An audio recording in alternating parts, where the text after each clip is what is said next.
Halo semuanya, apa kabar? Semoga sehat-sehat aja ya. Perkenalkan, nama saya Marsha Bilkis Naswa dari SMA Negeri 5 Semarang, kelas 10 IPA 6, nomor absen 17. Pada kesempatan kali ini, saya akan membahas materi tentang filum Annelida dari kelompok hewan invertebrata. Jadi, poin-poin yang akan kita bahas pada video kali ini meliputi pengertian, ciri-ciri, struktur tubuh, reproduksi, klasifikasi, dan peranan dari filum Annelida. Langsung aja ke poin yang pertama. Apa sih Annelida itu? Annelida termasuk hewan invertebrata.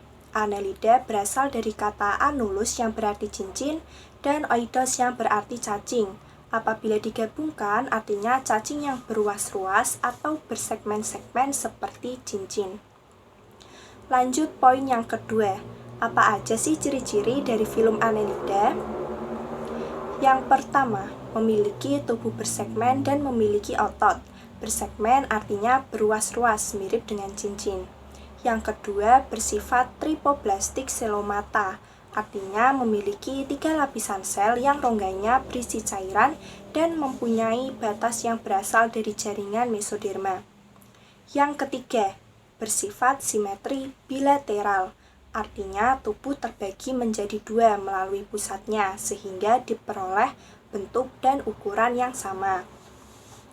Keempat, tubuhnya dilapisi kutikula. Kelima, hidup di berbagai tempat yaitu air laut, air tawar, dan daratan. Yang keenam, bereproduksi secara seksual dan aseksual, seksual dengan cara konjugasi dan aseksual dengan cara fragmentasi atau generasi. Ketujuh, sifat kelamin hermaprodit, artinya memiliki 2 jenis kelamin. Walaupun sifat kelamin Annelida adalah hermaprodit, namun saat melangsungkan fertilisasi tetap diperlukan 2 individu cacing. Kedelapan, jenis Annelida yang mempunyai banyak seta dikelompokkan menjadi polychaeta, sedangkan yang hanya memiliki sedikit seta dikelompokkan menjadi oligochaeta. Dan yang tidak memiliki seta dikelompokkan menjadi hirudinea. Next, poin ketiga. Struktur tubuh Annelida seperti apa sih? Annelida memiliki 3 lapisan penyusun atau tripoblastik, yaitu ektoderma, mesoderma, dan endoderma. Juga telah memiliki rongga tubuh sejati atau selomata. Next, poin keempat. Gimana sih cara Annelida bereproduksi? Reproduksi Annelida terbagi menjadi 2 cara, yaitu dengan cara seksual dan aseksual. Yang pertama, kita akan bahas yang seksual terlebih dahulu. Secara seksual, pembuahannya dilakukan di luar tubuh, terutama di dalam air. Telur yang telah dibuahi akan menjadi larva yang disebut trakofora. Caranya, 2 cacing kawin dengan bergabung bersama dan saling membuahi telur.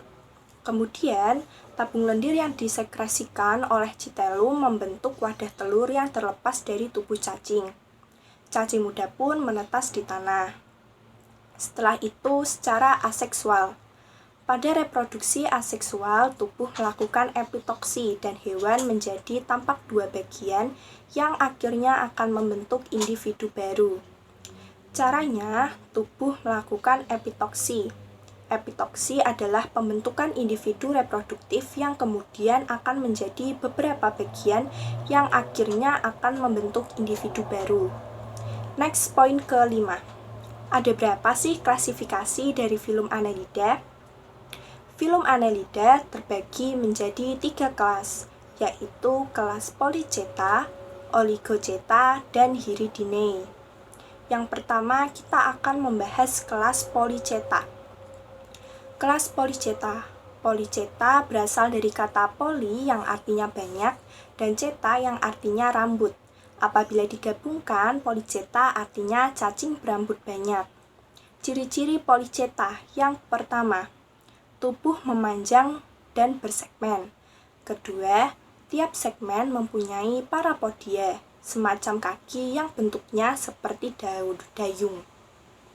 Dan yang ketiga, tiap parapodia mempunyai seta, kecuali segmen terakhir. Yang keempat, warna tubuhnya menarik. Yang ketujuh, respirasi dengan insang. memiliki panjang tubuh sekitar 5-10 cm dengan diameter 2-10 mm. Dan kedelapan, hidup di dalam pasir atau menggali batu-batuan di daerah pasang surut air. Contoh jenis Polychaeta. Polychaeta itu ada jenisnya ya, dibagi menjadi kira-kira 4. Yang pertama ada Eunis viridis atau biasa disebut cacing palolo. Yang kedua ada Lycidius oele atau cacing wawo. Yang ketiga ada Nereis domerili, Nereis virens, dan Neantes virens yang merupakan cacing air laut. Dan yang ketiga ada Arenicola sp. Yang keempat, Arenicola sp. Next ke struktur tubuh Polychaeta. Seperti digambar, di bagian anterior terdapat kepala yang sempurna, disebut prostomium. Pada kepala terdapat mata, antena, sepasang palpus, dan mulut di bagian ventral. Ruas yang mengandung mulut disebut peristorium. Tiap segmen mempunyai parapodia, semacam kaki yang bentuknya seperti dayung. Tiap parapodia mempunyai seta, kecuali segmen terakhir. Dan ruas terakhir atau pygidium mengandung anus. Setelah Polychaeta, lanjut ke kelas Oligochaeta. Kelas Oligochaeta. Oligochaeta berasal dari kata oligo yang artinya sedikit dan chaeta yang artinya seta atau rambut. Apabila digabungkan, Olichaeta berarti cacing berambut sedikit. Ciri-cirinya, yang pertama, tidak mempunyai parapodia. Yang kedua, mempunyai seta pada tubuhnya yang bersegmen. Yang ketiga, memiliki sedikit rambut.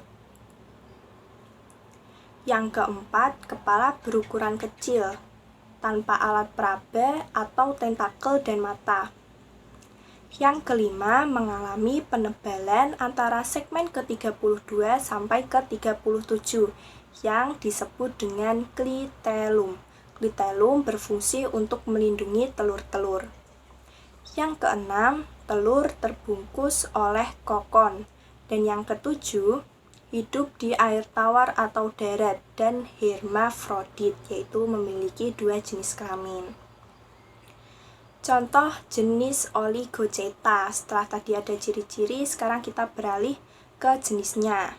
Ada Moniligaster houtenil atau cacing tanah Sumatera. Yang kedua ada Tubifax sp atau cacing air tawar Sutra. Yang ketiga ada Lumbricus terrestris dan Peretina sp atau biasa disebut cacing tanah. Dan Perichaeta musica atau cacing hutan. Setelah ada ciri-ciri dan jenisnya, kita beralih ke struktur. Struktur tubuh Oligochaeta. Segmen tubuh pertama terdiri dari mulut atau prostomium. Segmen ke-32 sampai ke-37 terdiri dari klitelum yang berfungsi untuk melindungi telur-telur, dan segmen tubuh terakhir terdiri dari anus. Selanjutnya, kita beralih ke kelas Hirudinea. Kelas Hirudinea. Hirudinea meliputi berbagai jenis lintah yang terdapat di air tawar, laut, dan darat. Ciri-cirinya, yang pertama, tidak memiliki parapodia dan seta di segmen tubuhnya. Ukuran tubuh beragam, mulai dari 1 sampai 30 cm. Yang kedua, tubuhnya pipih dengan ujung anterior dan posterior yang meruncing. Yang ketiga, hidup di air tawar, darat, dan air laut, dan memiliki zat antikoagulasi. Contoh jenis Hirudinea. Ada Heae modipsozeilanis atau biasa kita sebut pacet yang hidup di darat, tempat lembat, dan menempel pada daun. Lalu yang kedua ada Hirudo javanica atau lintah yang biasa ditemukan di Pulau Jawa, dan Dinobdelia ferox atau lintah yang terdapat di India, dan Hirudo medicinalis atau biasa kita sebut lintah. Next, struktur tubuh Hirudinea. Yang pertama, mempunyai alat penghisap atau suker di bagian anterior maupun posterior. Yang kedua, tubuhnya pipih. Yang ketiga, tidak punya seta dan parapodia. Next, poin yang terakhir. Apa aja sih peranan dari Annelida? Peranan Annelida yang pertama ada Eunice viridis, cacing palolo, dan Lycidas oele, cacing wawo, yang berperan sebagai bahan makanan karena mengandung protein yang tinggi. Lalu ada Tubifax sp atau cacing air tawar sutra yang berperan sebagai indikator pencemaran air. Lalu ada Lubricus terrestris dan Perithema sp yaitu cacing tanah yang berperan membantu aerasi tanah sehingga dapat menyuburkan tanah. Dan yang terakhir ada Lumbricus terrestris yang berfungsi sebagai obat tipus. Nah, itu dia tadi 6 poin tentang filum Annelida, mulai dari pengertian, ciri-ciri, struktur tubuh, cara bereproduksi, klasifikasi, dan peranan dari filum Annelida. Semoga penjelasan di atas bisa menambah pengetahuan kita tentang filum Annelida ya. Jangan lupa like, comment, and subscribe. Sampai jumpa di video saya selanjutnya.